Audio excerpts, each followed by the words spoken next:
Welcome to the world of Wystie. This is the Rose of Cassiterite House.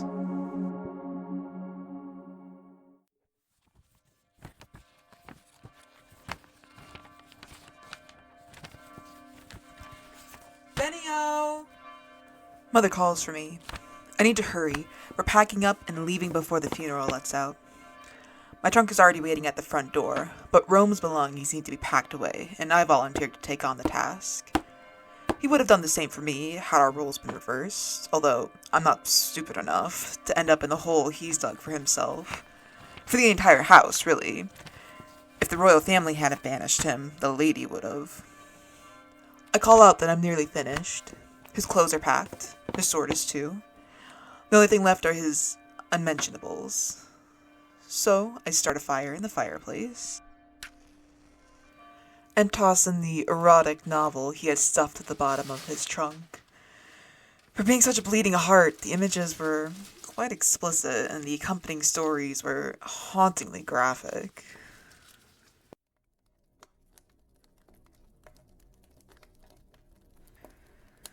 I'll miss his antics. There was never a dull moment when Rome was around. Even though the funeral is for the Cassiterite heir, it's also for Rome, in a small way. I'll never see him again. Hell, he may be dead right now for all we know. I'll miss him. Just as I'll miss Mecchio.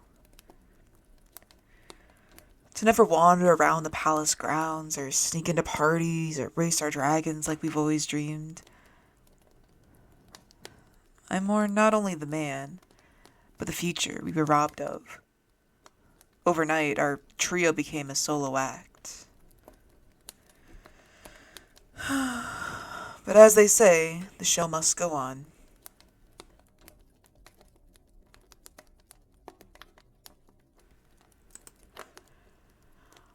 I'm about to latch the trunk when a sliver of pale parchment contrasts the black canvas lining. Curious, I pull the corner and find a letter written in Rome's unrefined scrawl. With a cursory glance, I skim the contents of a love letter written to that woman Rosa he spent most of the trip pining over. And if I know my cousin, and I'd like to think that I do, there's plenty more where this one came from. With a sigh, I worm my hand into the slit and pull out a fistful of letters. We've only stayed at the palace for a month, and yet there's easily a dozen here. It's especially ironic because I can't recall Rome exchanging more than a dozen words with Rosa in all the time. I begin to read the first one. My loveliest Rosa, your namesake pales in comparison to your radiant beauty. Of all the finest women in the kingdom, you stand out as queen among them. Every head turns when you walk into a room. Spirits lift. You are the walking embodiment of the sun, and my world revolves around you. Ugh, pack it up, lover boy. We get it. She's pretty. I don't think he even knows Rosa's last name. None of the letters include it. My darling Rosa, coming on a tad strong, Rome. We crossed paths today in the garden. I selected the finest rose from the bush and handed it to you. You smiled at me, and my heart skipped a beat. I'd endure the pain of 100, nay 1,000 pricks from handling the stem to see you smile at me again. I acknowledge you're a busy woman, hence why you could not stop and chat. But if you find yourself with a free evening, it would be my pleasure to court you.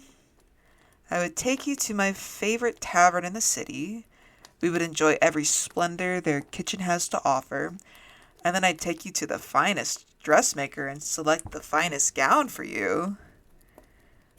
Once we return to the palace, we could dance beneath the moonlight and see where the evening takes us from there. Real subtle, Rome. She wasn't born yesterday. Great spirit, he just goes on and on. How many letters must one write to express he finds her attractive? Everyone knows Rose of Cassiterite is beautiful. Rose of Cassiterite knows she's beautiful. I skimmed through each letter before tossing it into the fire. I can't help but question who these letters were for. He writes them as if he intends to give them to her, yet he comes off as desperate, if not downright raunchy in each of them. I mean, truly, Rome. He wants to bury himself in her rosebud? I miss the man I was before my eyes had the misfortune of reading those words.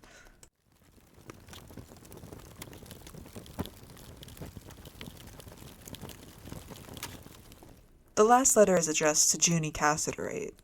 At least he knows her full name. Juni. What, no grand proclamation of her beauty? Is she not a goddess among men? The ripest, juiciest fruit on the tree? Juni. The details of our conversation echo in my mind. Never have I stayed up throughout the night talking with a woman. Never have I been so enthralled with the mind of another. Never have I cursed the sun for daring to rise. Never have I been so disappointed to part ways and return to my own house's pavilion. The dreams you shared with me overshadow all of my own. After a single night, you've enthralled me. Ugh. I want to hear more of your words. I wish to bask in your beauty. There it is. I would divide my very lineage for another night in your company. If I died tomorrow, I would die happy, having my last thoughts be of you. My eyebrow raises at that. Still, I read on. The labels thrust upon us, Cassiterite, Moldavite, they do not define us. You, Juni, are a woman of great wit, an infectious smile, and kind heart. I am a man of bravery, confidence, and laughter.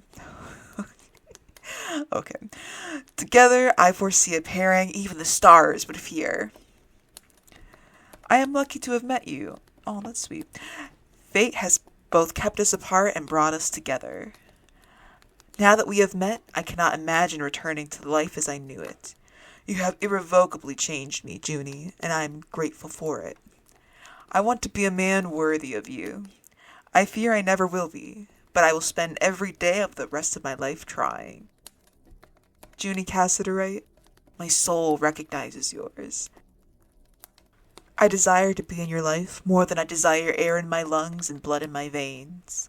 I feel as if I've already known you for a lifetime, and I wish to know you for another. I know you feel it too.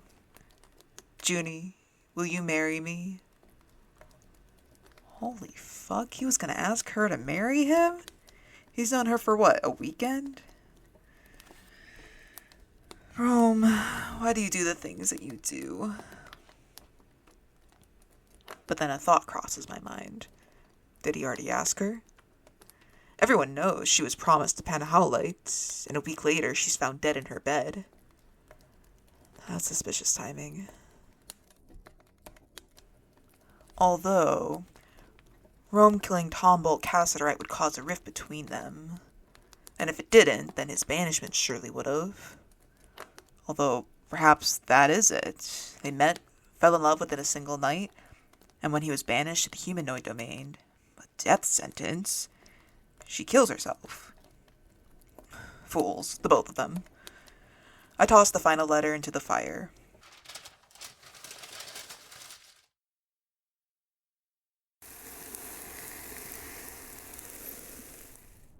I latch Rome's trunk closed and pick it up. I cast a look over my shoulder at the smoldering embers and the blackened ash. Perhaps I should have kept the last letter as final words to remember him by. But what would I do with it? Reread his confession of love to a dead woman?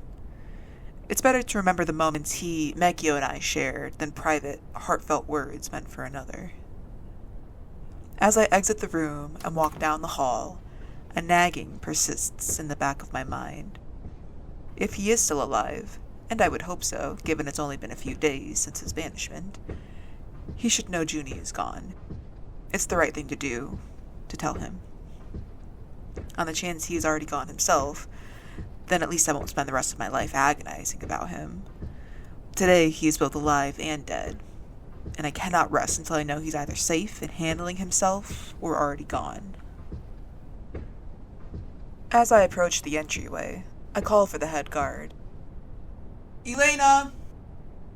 Elena Tourmaline is friendly with all of Moldavite House, but she and Rome had a special connection. Their personalities are so similar. If I was blind, I'd mistake them for one another. I have a special task for you, I tell her. You are to fly to the border of the kingdom and search for Rome. If you find him alive, tell him Juni Cassiterite had passed. She asks why Rome would care about a Cassiterite, and I promise her I'll tell her more when she returns. I continue.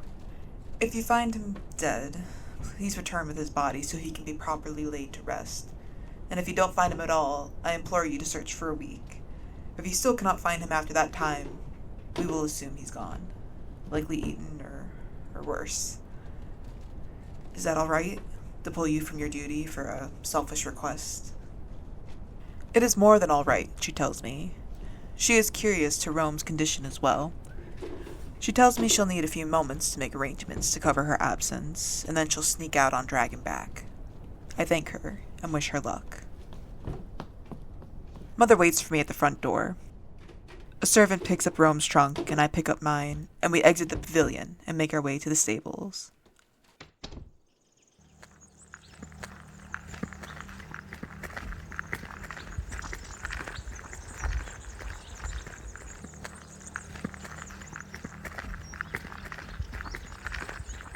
I'm more than ready to fly home.